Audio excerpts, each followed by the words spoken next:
So let's start with our fourth video.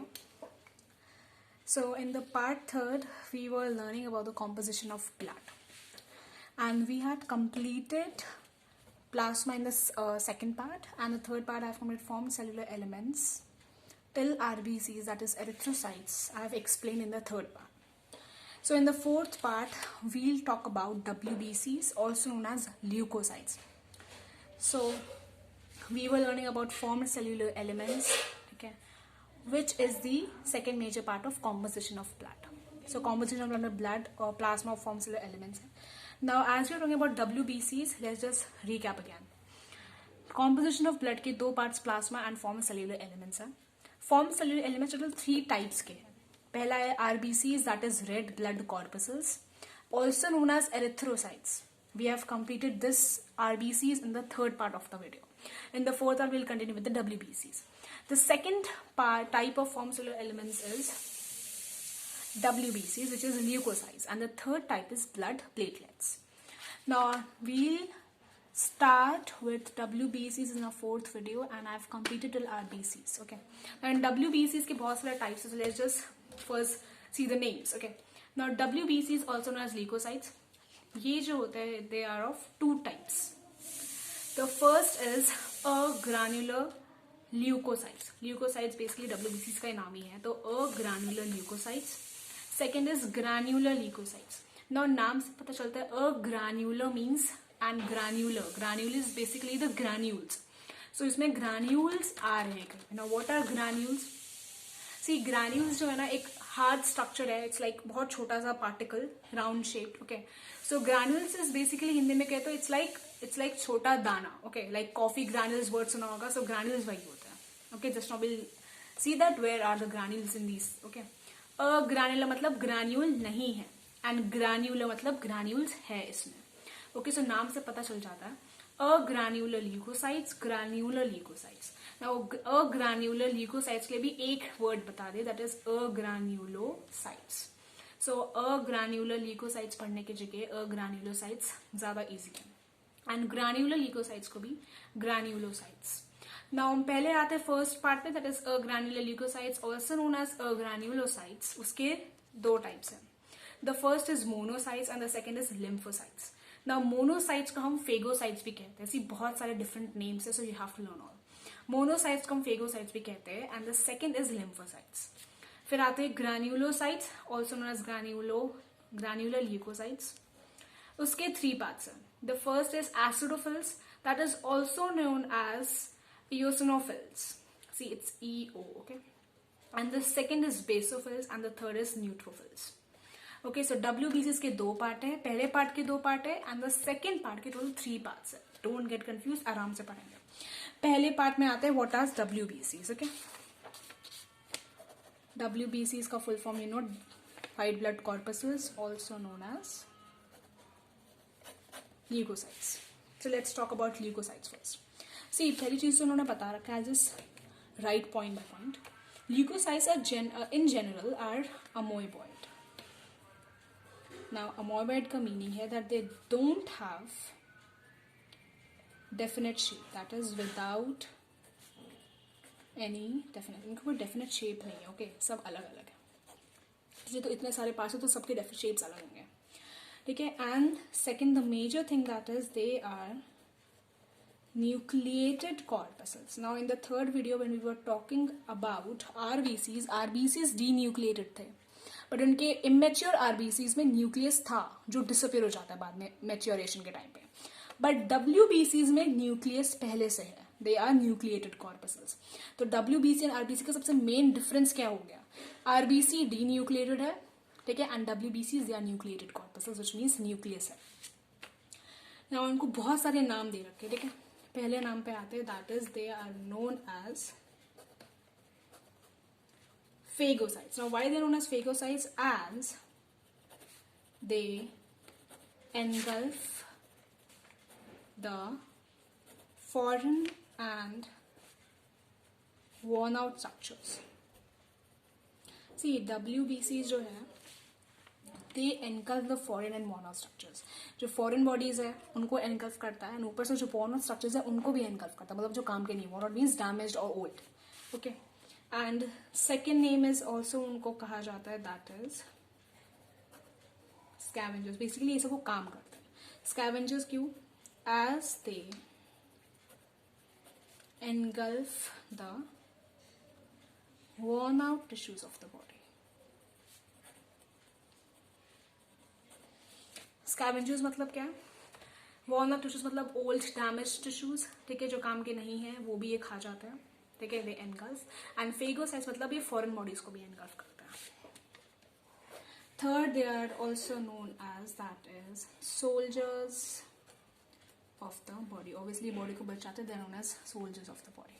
Now soldiers of the body, why? Because as they can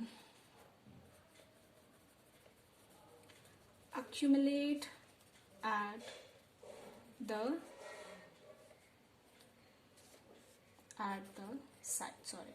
site of injury and fight with invading microorganisms or any infection, ठीक है, invading microorganisms. It's done. So WBCs एक तो अमोएबा that is without indefinite shape, इनमें nucleoid corpses है, मतलब nucleus है, और इनको 3 नामों से जाना जाता है. They are also known as phagocytes, also known as scavengers, and also soldiers of the body. Now phagocytes इसलिए because they engulf the foreign and worn out structures, and scavengers इसलिए because they engulf the worn out tissues of the body, and soldiers of the body इसलिए कि they can accumulate at the site of injury and fight with invading microorganisms. तो जितने भी बाहर के organisms आते हैं, ठीक है, उनको ये लोग फाइट, उनके साथ लोग फाइट करते हैं, even they just neutralise them, तो बॉडी को बचाने के लिए काम आते हैं. That is what known as soldiers of the body. Phagocytes engulf करते हैं फॉरेन बॉडीज को, स्कैवेंजर्स एनगल्फ करते हैं वॉर्न आउट टिश्यूज को. सो ये सब तो इंपॉर्टेंट पॉइंट्स है जो बेसिकली इंट्रो थे WBCs के. नाम आते कि है कितने. So now leukocytes vary from 5,000 to 9,000 millimeter cube of human blood.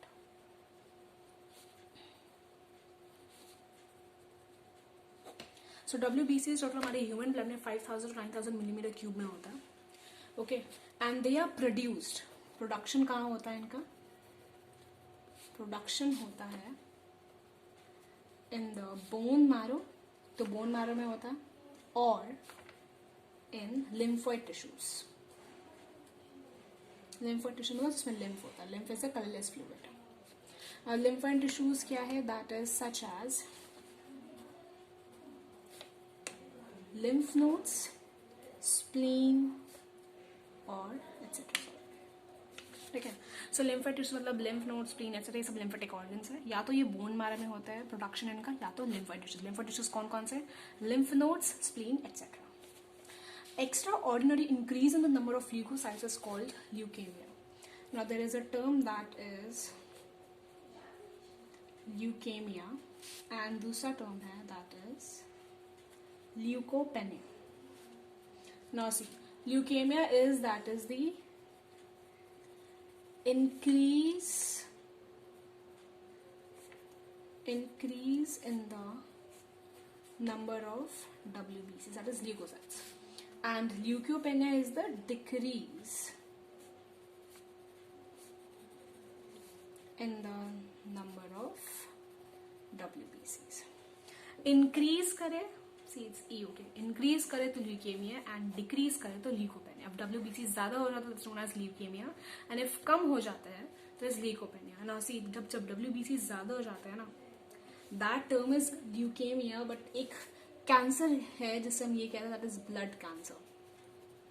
Blood cancer जो होता है वो यही होता है, दैट इज WBCs इंक्रीज कर जाता है. जिस टर्म को हम ल्यूकेमिया कहते हैं, बट बेसिकली एक डिजीज दैट इज डिजीज नहीं, is like a cancer. Okay, blood cancer हो जाता है अगर WBCs बढ़ जाता है, ठीक है. And decrease in number known as leukopenia.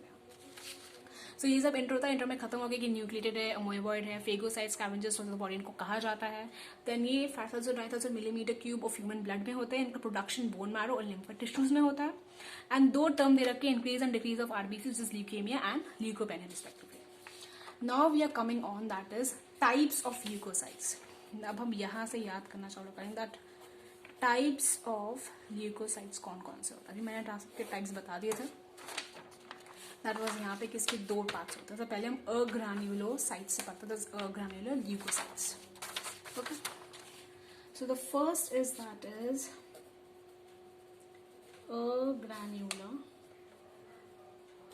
Leukocytes. See बीच में S. Okay. Leukocytes.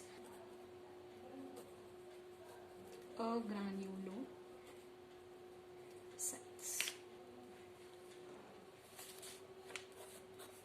Okay, agranulocytes. Now, agranulocytes are leukocytes whose cytoplasm is not granular. मैंने कहा था जिसमें agranular है मतलब उसमें granules नहीं है. So now granules कहाँ पे होंगे? Obviously in the cytoplasm. तो ये लोग पहला पॉइंट ये कहते हैं that agranulocytes are the leukocytes whose cytoplasm is not granular in appearance. Appearance में ग्रैन्यूल्स नहीं है, ग्रैनुलर नहीं है. Okay. They are produce in the lymph node, spleen, other lymphoid tissues. यहाँ पे इनका बेसिकली सिर्फ इनके प्रोडक्शन के बारे में बात की जा रही है. ठीक है. इनका जो प्रोडक्शन है वो कहाँ पे होता है? That is lymphoid tissues. और लिम्फोइड टिश्यूज कौन कौन से हैं यहाँ पे? That is lymph nodes and spleen, etc. They have single large nucleus and they are further of 2 types. इनके पास nucleated corpuscles. See, agranular leukocytes के पास जो होता है एक single large nucleus होता है इनके पास.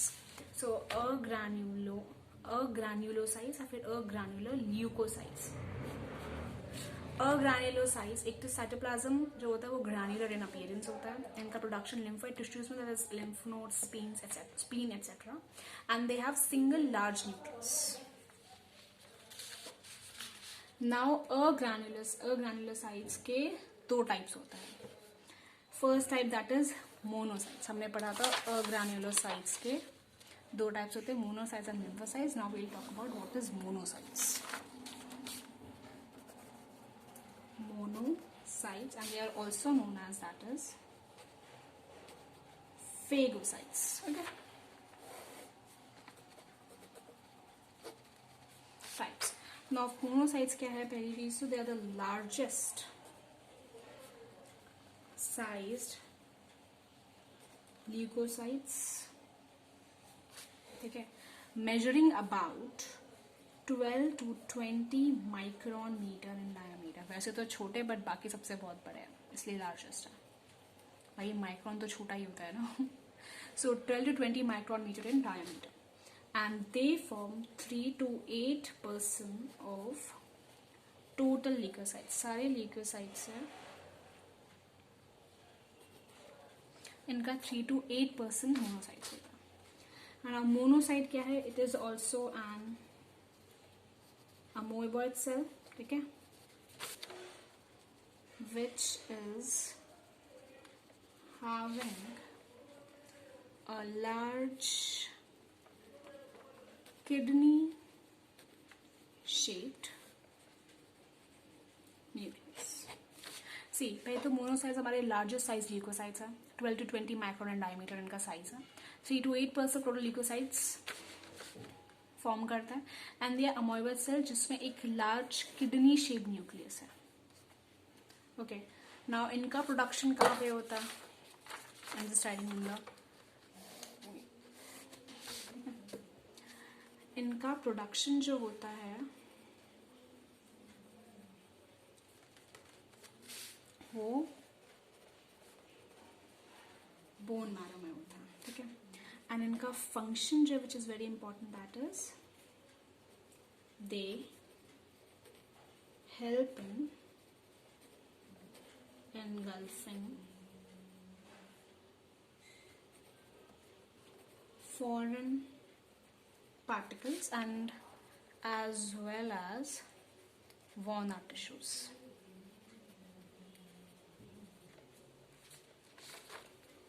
सो मोनोसाइट्स का टोटल हम पढ़ते हैं। पहली चीज लार्ज साइज ल्यूकोसाइट्स है, 12 to 20 माइक्रोन एंड डायमीटर है, 3 to 8% of total leucocytes form करते हैं एंड दे अमोइबल सेल्स जिसमें किडनी शेप्ड न्यूक्लियस है। If you see in the book diagram में, so it's a kidney shaped nucleus. Okay, इनका production bone marrow में होता है।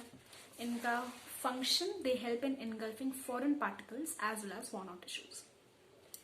सो अग्रैन्युलर ल्यूकोसाइट्स में साइटोप्लाज्म ग्रैनुला प्रेजेंस नहीं है। इनका प्रोडक्शन लिम्फोइड टिश्यूज में होता है और ये सिंगल लार्ज न्यूक्लियस वाले हैं। बट इनका एक type is monocytes, that is also known as phagocytes. सबसे लार्जेस्ट साइज ल्यूकोसाइट्स इसमें है, जिसका साइज 20 माइक्रोमीटर है and then 3 to 8% total leucocytes form करते हैं। एक किडनी शेप न्यूक्लियस है। इनका function engulfing foreign particles and mono tissues and production का बोन मैरो में है। नाउ अग्रैन्युलर साइट्स में पहला पार्ट मोनोसाइट्स था, second part is lymphocytes.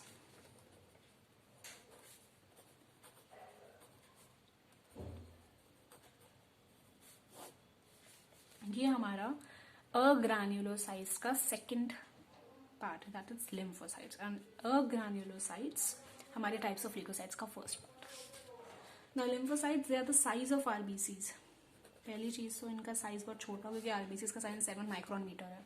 So size of RBCs क्या है, ठीक है, राउंड एंड शेप है। They have a very large nucleus, almost fills the whole of the cell. देखो इतने छुटंगे से सेल्स है एक तो, ठीक है, तो उसके अंदर जो न्यूक्लियस है तो पूरा स्पेस भर लेता है, मतलब पूरे सेल में न्यूक्लियस ही भरा हुआ है, पूरी स्पेस का न्यूक्लियस, लेकिन सेल ही बहुत छोटा है। सो देखिए इनके पास बहुत लार्ज न्यूक्लियस होता है, that almost fills the whole of the cell. Large nucleus है इनके पास, ठीक है, that fills the whole cell. Now they form 20 to 23% of total leukocytes,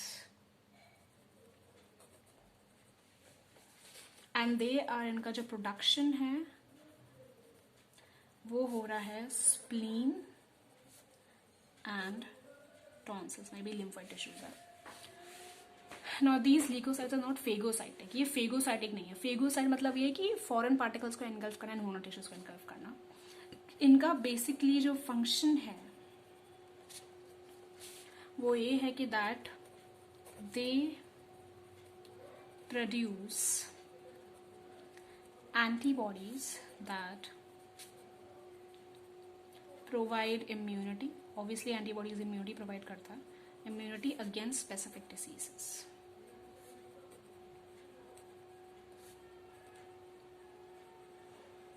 so lymphocytes phagocytic नहीं है, किसी को खाते वाते नहीं होगी। इनका बस एक काम है कि बेसिकली ये मेडिकल वाले हैं, ओके, एंड मोनोसाइट्स बाहर वालों को खाने वाले हैं, ओके। सो मोनोसाइट्स जो है वो हमारे फेगोसाइटिक के नेचर है। They engulf the foreign particles as well as mono tissues, but lymphocytes phagocytic नहीं है। ये सिर्फ इनका जो काम है दैट ये है कि they produce antibodies that provide immunity against specific disease, मतलब इम्यूनिटी बढ़ाने वाले लिम्फोसाइट्स, ओके। इनका साइज है वो आरबीसीज के, मतलब आरबीसीज का साइन हमारा 7 माइक्रोन मीटर था, तो यही होगा साइज।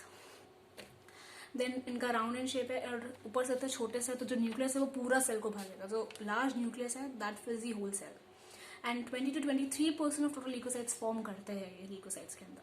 प्रोडक्शन इनका स्प्लीन एंड टॉन्सिल्स में है एंड फंक्शन है antibodies that provide immunity against specific diseases.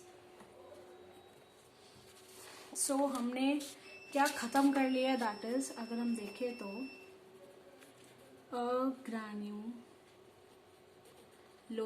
का first part that is monocytes और एक दूसरा पार्ट दैट इज लिम्फोसाइट्स। ये चीज हम पूरी पढ़ चुके हैं। ये क्या था, टाइप्स ऑफ ल्यूकोसाइट्स का पहला पार्ट। सेकेंड पार्ट हमारा आता है दैट इज ग्रैन्युलोसाइट्स का नो नेम ही बहुत अजीब है, ग्रैन्युलोसाइट्स। ओके, नाउ ग्रैन्युलोसाइट्स के बारे में पढ़ेंगे। That's the second type of our WBCs. Granulocytes के टोटल 3 पार्ट्स मैं ऑलरेडी बता चुकी हूँ, दैट इज एसिडोफिल्स, ठीक है, basophils and neutrophils. Now we will learn about that. So अब हम आते हैं दैट इज ग्रैन्युलोसाइट्स एंड उनका नाम वो भी है ग्रैन्युलर ल्यूकोसाइट्स, ठीक है। ग्रैन्युलर ल्यूकोसाइट्स सबसे पहला पॉइंट देखते हैं। पहले से ग्रैन्युलर साइटोप्लाज्म है इनके पास। ग्रैन्युलर मतलब साइटोप्लाज्म पे ग्रैन्यूल्स है, और अग्रान्युल मतलब नहीं है. Okay, now all the granulocytes are produce in the red bone marrow. इनका प्रोडक्शन कहाँ पे होता है बेसिकली? तो इनका फुल प्रोडक्शन जो होता है that is in the red bone marrow. Now एक और नई चीज है that their nucleus are usually constricted into loops. Now see constricted मतलब इधर उधर, ठीक है, कंस्ट्रक्ट करना, किसी को रोकना, छोटा करना, नारो करना. Okay, so their nucleus are usually constricted into lobes. Now what is lobe? Lobe मतलब किसी चीज का डिवाइड करके छोटे प्रोजेक्शन में दिखाना. ओके, इनके जो न्यूक्लियस है बेसिकली लोब्स में कंस्ट्रक्ट किए गए हैं, मतलब अलग अलग पार्ट में. देखिए, depending on the chemical nature of the cytoplasm, depend करता है कि साइटोप्लाज्म का नेचर क्या है. अभी जब हम आगे पढ़ेंगे तो समझ आएगा कि लोब्स बेसिकली मीनिंग क्या हुआ इसका, कि लोब मतलब क्या हुआ, डायग्राम देख के पता चल जाएगा. ठीक है, तो फर्स्ट पार्ट इसका है हमारा acidophils, which is also known as eosinophils. एक तो नाम बहुत सारे हैं. ठीक है, पहली चीज तो इनका जो वो है टोटल जो फॉर्म करते हैं वो 1 to 2% ऑफ टोटल ल्यूकोसाइट्स. इनका साइटोप्लाज्म जो है is alkaline in nature.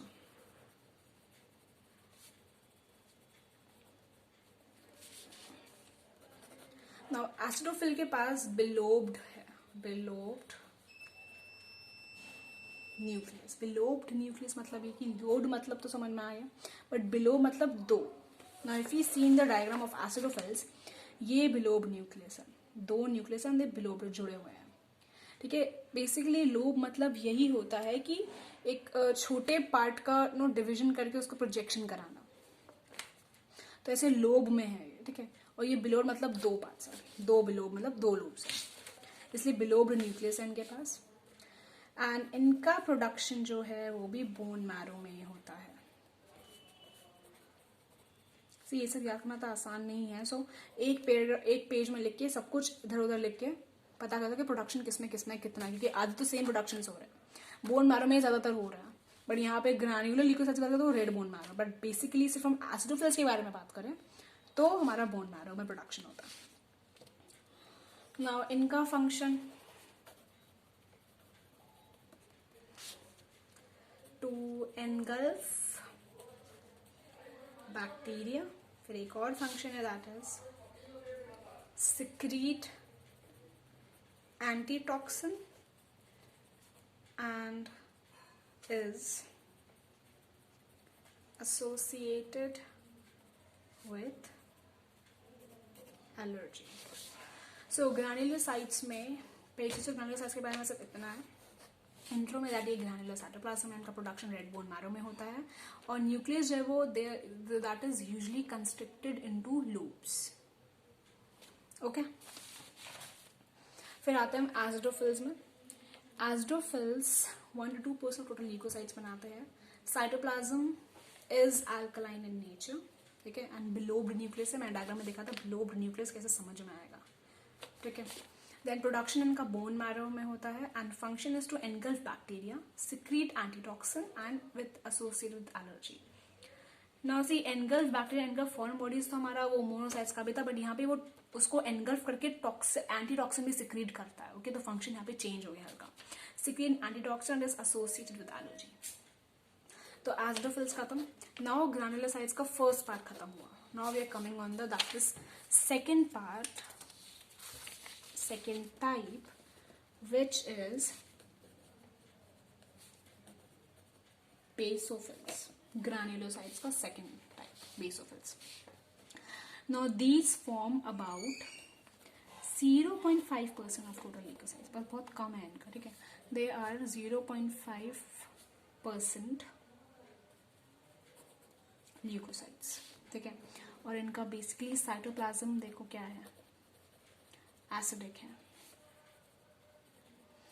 Acidophils का साइटोप्लाज्म अल्कलाइन था, यहाँ पे एसिडिक है. एसिडिक मतलब नेगेटिव चार्जेस होते हैं, इसका मतलब ये होता है केमिस्ट्री में जाए तो. थर्ड इन्होंने कहा है कि देखो पहले तो साइटोप्लाज्म एसिडिक है, hence take basic stains. Now see stains मतलब यहाँ पे स्टेन मतलब देखा जाए सिर्फ स्टेन्स मतलब क्या होता है, धब्बा टाइप। ओके, तो साइटोप्लाज्म एसिड के मतलब नेगेटिव चार्जेस, तो ये एक स्टेन की तरह दिखता है। if हम ध्यान से बेसोफिल्स को देखें डायग्राम को, तो एक धब्बे की तरह दिखाई देता है। बेसिकली इसका ब्लू कलर या पर्पलिश कलर होता है। सो बेसोफिल्स का अगर हम डायग्राम में देखें तो पता चलता है कि एक धब्बे की तरह दिखता है। ओके, इसलिए इसे हेंस टेक बेसिक स्टेन्स कहा गया है। एंड ये एसिडिक के मतलब नेगेटिव चार्जेस है, नेगेटिव चार्जेस के पास होते हैं, उनके पास वो स्टेन्ड होते हैं। ओके, देन हमें बताया गया देयर न्यूक्लियस इज 3 लूप्ड। इसका न्यूक्लियस जो है वो 3 लोब मतलब 3 न्यूक्लियस लोब्ड करे हुए हैं, 3 lobed nucleus. They are produce in the bone marrow. इनका प्रोडक्शन बोन मैरो में होता है। Production is in the bone marrow. They release chemicals called histamine for inflammation of that direct vessels. देखिए एक और फंक्शन बता दिया हमें इसका, that is they release chemicals called histamine for inflammation that dilate blood vessels. Now inflammation मतलब क्या होता है, that is something फूलना, सूजना। okay, एंड सूजता तब है जब ब्लड वेसल डायलेट मतलब ओपन करना, वाइड होना। तो जब ब्लड वेसल डायलेट करते हैं तो ऑब्वियसली सूजा हुआ दिखता है, फूला हुआ। तो देखिए वहां पे जो बेसोफिल्स है एक ऐसे केमिकल्स रिलीज करता है, हिस्टामाइन केमिकल का नाम है, जो इन्फ्लेमेशन को ठीक करने में काम आता है। जो सूजा वो ठीक जो करता है वो बेसोफिल्स ही करता है। बेसोफिल्स एक ऐसा केमिकल डालता है हिस्टामाइन जो इसको ठीक करता है। उसका एक मेन फंक्शन था कि हिस्टामाइन एक ऐसा केमिकल है, कौन रिलीज करता है, that is basophils. Now we are coming on the third part of granulocytes, that is neutrophils. इतने तरह के टाइप्स है हमारे इसके ग्रानुलोसाइट्स के। Now neutrophils जो है they form about 70% of total leukocytes, बहुत ज्यादा है। ठीक है, इनका साइटोप्लाज्म न्यूट्रल है and it's nucleus is 3 to 4 looped. अब इसका न्यूक्लियस 3 to 4 लूप्ड होता है, तो जिसे हम मल्टी लोब भी कहते हैं, और मल्टी लोब ले लो चलो। ओके, नाउ इनका जो प्रोडक्शन है वो भी बोन मैरो में ही है। एंड दे आर फेगोसाइटिक मतलब वही एंगल फॉर्म बॉडीज। सो अभी तक हमने जो तभी न्यूट्रोफिल्स क्या है, 70% ऑफ टोटल ल्यूकोसाइट्स है, साइटोप्लाज्म न्यूट्रल है, और nucleus 3 to 4 lobe multi lobe भी कहते हैं। प्रोडक्शन बोन मैरो में ही होता है, दे आर फेगोसाइटिक। अब हम पढ़ेंगे फंक्शंस ऑफ ल्यूकोसाइट्स, पर उस पर जाने से पहले लेट्स जस्ट रिवाइज, क्योंकि इतने सारे पार्ट्स थे, इतने सारे फंक्शंस थे, एंड देन अलग अलग प्रोडक्शन हो रहे थे, तो बहुत कंफ्यूजिंग हो गया था लर्न करना। तो लेट्स जस्ट रिवाइज कि WBCs उसके 3 नाम थे, scavengers, phagocytes and soldiers of the body. ठीक है, न्यूक्लिएटेड थे, अमोइबेट थे। फिर हमने पता चला कि WBC से तो टोटल 2 पार्ट्स भी है। पहला क्या है, अग्रैन्युलोसाइट्स, या मैं दूसरे नाम से ही बोल रही हूँ। ठीक है, agranulocytes and the second was granulocytes. अब हमें पता चला कि अग्रैन्युलोसाइट्स जो है, ठीक है, इनका साइटोप्लाज्म ग्रैन्युलर नहीं है। ठीक है, लिम्फोइड टिश्यूज में प्रोडक्शन होता है और इसमें एक सिंगल लार्ज न्यूक्लियस है। अब हमें पता चला कि इसके भी 2 पार्ट्स है भाई। पहला इज मोनोसाइट्स, दूसरा इज लिम्फोसाइट्स। ठीक है, मोनोसाइट्स को हम फेगोसाइट भी कहते हैं ना। हमें पता चला कि मोनोसाइट क्या है, एक तो ये लार्जेस्ट है साइज ल्यूकोसाइट्स है, 12 to 20 माइक्रोन मीटर साइज है। ठीक है, ऊपर से एक अमोइबॉइड सेल है, किडनी शेप्ड न्यूक्लियस है,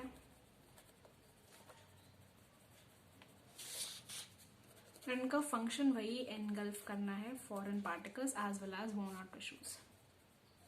foreign and worn out tissues.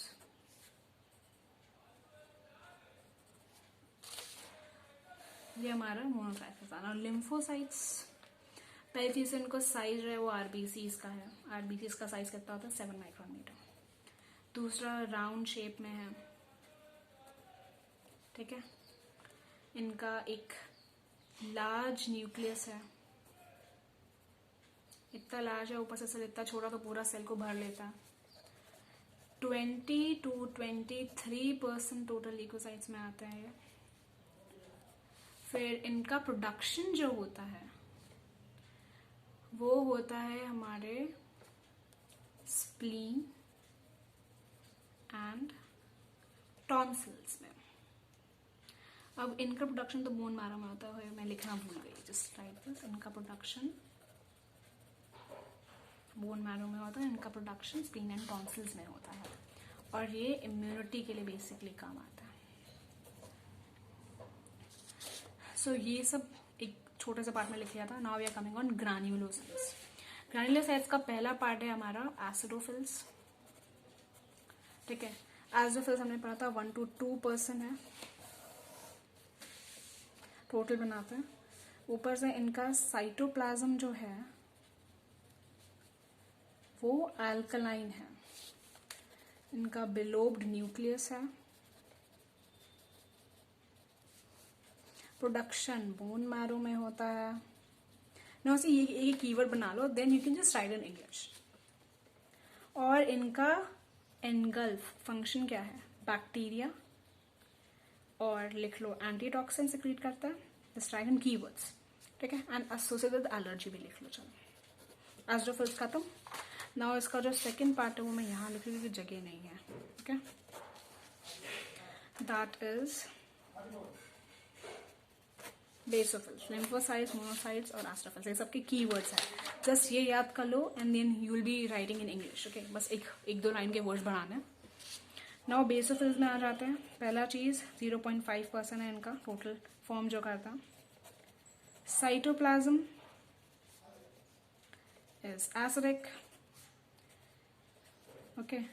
3 lobed nucleus है.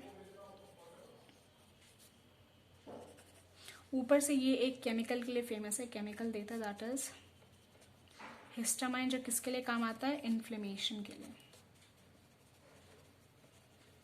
इन्फ्लेमेशन जब क्या होता है तब ब्लड वेसल्स डायलेट करती है, okay. Blood vessels dilation. Just write in keywords जैसे सबको याद रहे. खत्म बेसोफिल्स. अब इसका थर्ड पार्ट मैं यहाँ लिख रही हूँ, दैट इज न्यूट्रोफिल्स. ये 70% फॉर्म करता है टोटल ल्यूकोसाइट्स में. इसका साइटोप्लाज्म जो है is neutral. 3 to 4 lobe nucleus है और ये फेगोसाइटिक है. खत्म. सारे पार्ट्स यहीं लिख ले. अब एग्नुलोसाइट्स, ग्रैन्युलोसाइट्स, डब्ल्यूबीसीज का तो हम कर ही लेंगे. अब ये सब अलग अलग है. सो ये सब के की वर्ड्स है, बस इससे एक लाइन में लिखना है, मैं बाकी सब कुछ याद हो जाएगा. सो बेसिकली डब्ल्यूबीसीज के पार्ट खत्म होते हैं. Now we are coming upon that is function of leucocytes, जो बहुत इंपॉर्टेंट है. यूजुअली हमेशा पूछते हैं what are the functions of leucocytes. No see, जब जहां तक हमने पढ़ा बेसिकली किस लिए काम आते हैं? डिफेंस के लिए ही काम आते हैं. जब तक हमने ये सब पढ़ा, फिर जितना हमने पढ़ा उससे समझ आता है कि डिफेंस के लिए काम आते हैं. अपनी बॉडी के सोल्जर्स ऑफ बॉडी कहलाते हैं फेगोसाइट्स, ठीक है. पहला फंक्शन हम पढ़ते हैं that is phagocytosis. Now phagocytosis में आता है that is engulfing of the particles such as bacteria, worn out tissues, etc. is called phagocytosis. See phagocytic से पता चलता है कि मोनोसाइट्स वही करते हैं, एनगल्फ करते हैं बैक्टीरिया फॉर्म पार्टिकल्स को, इसलिए फेगोसाइटोसिस एक टर्म नाम दे दिया है. So the engulfing of particles such as bacteria, solid substances, or tissues is called phagocytosis. ये एक definition होगी that what is phagocytosis. ठीक है. Now अभी हमने पढ़ा था इसका second that is neutrophils. ये क्या है? granulocytes का third part. Neutrophils. Okay. And monocytes. See जहाँ तक हमें पता था neutrophils phagocytic in nature and monocytes जो है वो भी फेगोसाइट्स है, तो ये दोनों मैच कर रहे हैं ग्रानुलर में. तो ये दो that is neutrophils and monocytes, ये ग्रानुलोसाइट्स का है, ये ग्रानुलोसाइट्स का है.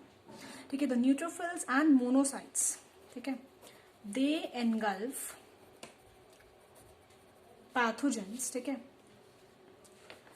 ये एनगल्फ करते हैं पैथोजेंस को एंड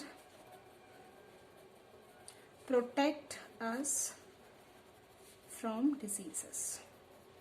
तो ये पैथोजेंस को एनगल्फ करते हैं कौन? Neutrophils and monocytes. मोनोसाइट्स का नाम ही फेगोसाइट समझ में आ जाएगा. एंड न्यूट्रोफिल्स हमें पता था फेगोसाइटिक इन नेचर है. अगर हम कीवर्ड्स देखें तो कीवर्ड से याद रखना सब कुछ याद रहेगा. ओके. देन फिर बात आती है हमारे leucos has a property to squeeze through the walls of the capillaries that is diapedesis. Now see एक टर्म के बारे में बताया गया that is known as diapedesis. ना डायोपेटिसिस मतलब क्या होता है? सी डायोपेटिसिस एक ऐसा प्रोसेस है जिसमें ल्यूकोसाइट्स जो होता है ना वो अपनी कैपिलरीज की वॉल से स्क्वीज आउट कर जाते हैं, बाहर निकलते हैं, जैसे वो बाहर जाके फाइट कर सके पैथोजेंस के साथ. ठीक है. तो डायोपेटिसिस का बेसिकली ये है that leucocytes have the property to squeeze out through the walls of the capillaries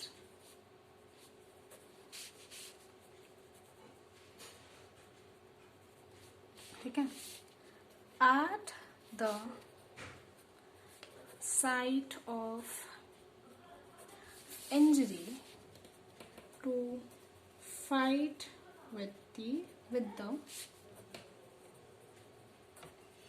pathogens.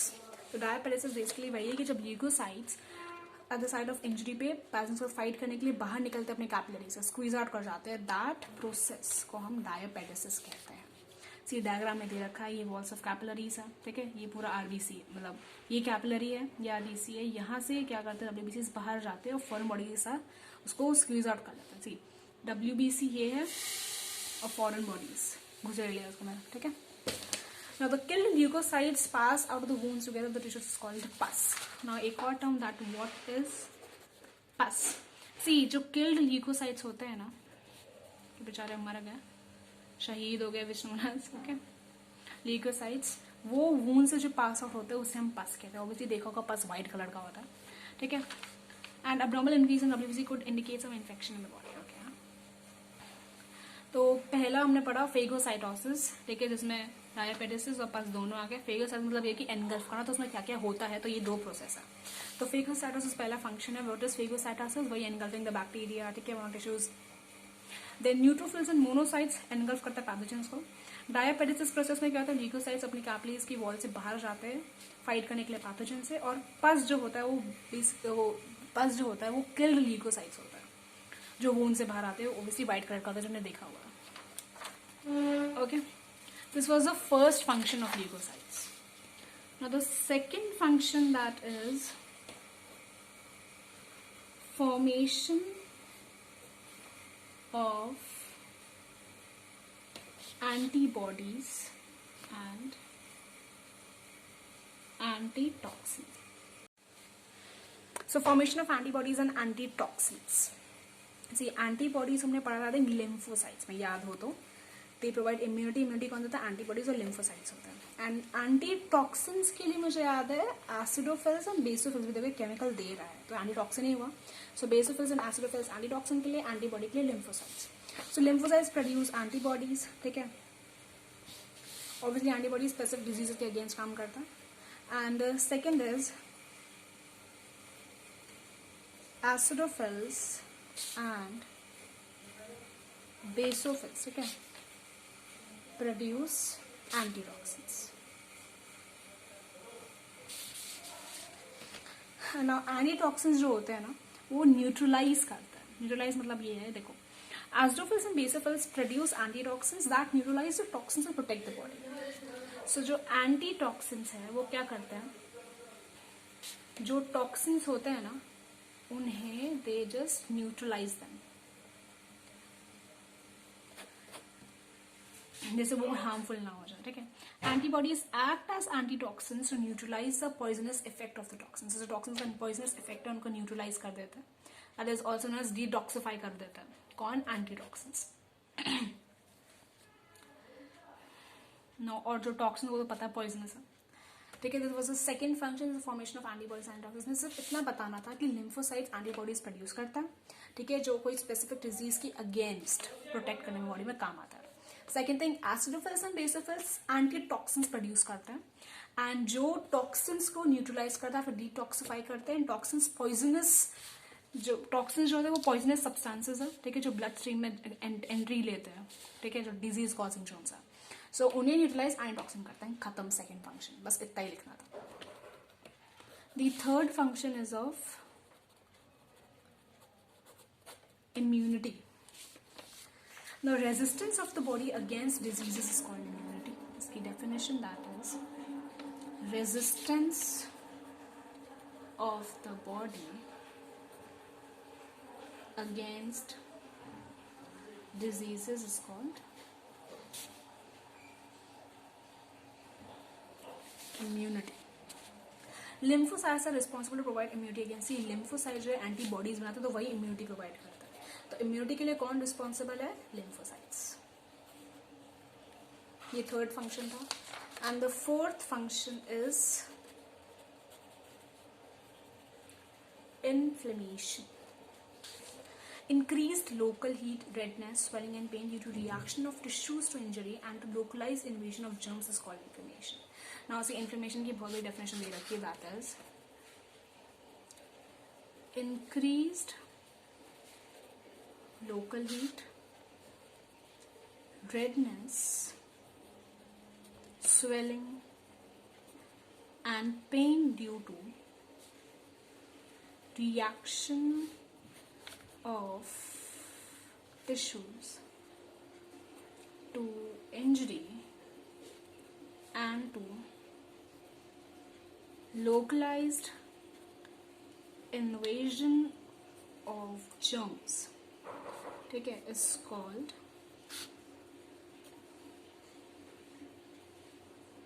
inflammation. Increase local heat या फिर redness, swelling होना, pain होना जिसमें tissues react करता है कोई injury में, ठीक है, जिसमें invasion of germs, that is known as inflammation. Here WBCs, especially the monocytes and neutrophils, show diapetes in fighting against the disease causing germs. अब जहाँ पे inflammation होता है वहाँ पे एक process फॉलो होता है, that is डायापेटिसिस, जो डिजीज कॉजिंग जर्म्स के अगेंस्ट फाइट करता है। एंड डायापेटिस में स्पेशली मोनोसाइट्स एंड न्यूट्रोफिल्स होता है। सी डिजीज कॉजिंग जर्म्स को ही खाना है तो ऑब्वियसली मोनोसाइट्स और न्यूट्रोफिल्स आएंगे क्योंकि फेगोसाइटिक in नेचर है, ठीक है। तो इन्फ्लेमेशन में डायापेटिसिस होता है।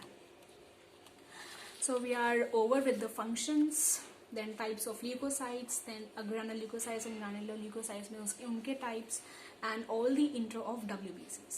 टोटल फंक्शन जो ल्यूकोसाइट्स के हैं वो 4 है। पहला इज फेगोसाइटोसिस, दूसरा है formation of antibodies and antitoxins, third is immunity and the fourth is inflammation. Now एक और चीज रहेगी, that is life span of leucocytes. See average life span of leucocyte जो होते हैं ना वो 1 वीक की होती है। अगर एवरेज देखा जाए ल्यूकोसाइट्स का जो लाइफ स्पैन होता है वो 1 वीक की होती है। लेकिन जो न्यूट्रोफिल्स है, ठीक है, जो फेगोसाइटिक in नेचर है, ठीक है, न्यूट्रोफिल्स जो है वो सिर्फ फ्यू आवर्स के लिए जिंदा रहता है। और 125 बिलियन न्यूट्रोफिल्स जो है वो ईच डे प्रोड्यूस होता है और कुछ घंटों में मर जाते हैं। और WBCs जो होते हैं वो डिस्ट्रॉय वही सेम तरीके से RBCs डिस्ट्रॉय होती है। सो लाइफ स्पैन इनका सिर्फ 1 वीक तक है। न्यूट्रोफिल्स कुछ घंटों में ही मर जाता है और लेकिन रोज 125 मिलियन न्यूट्रोफिल्स होता है जो कुछ घंटे में मर जाता है. And one not are WBCs destroy same होता है जैसे RBCs होता है. So we are over with the topic that is WBCs. अब हम थर्ड पार्ट कंटिन्यू करेंगे इन द नेक्स्ट वीडियो.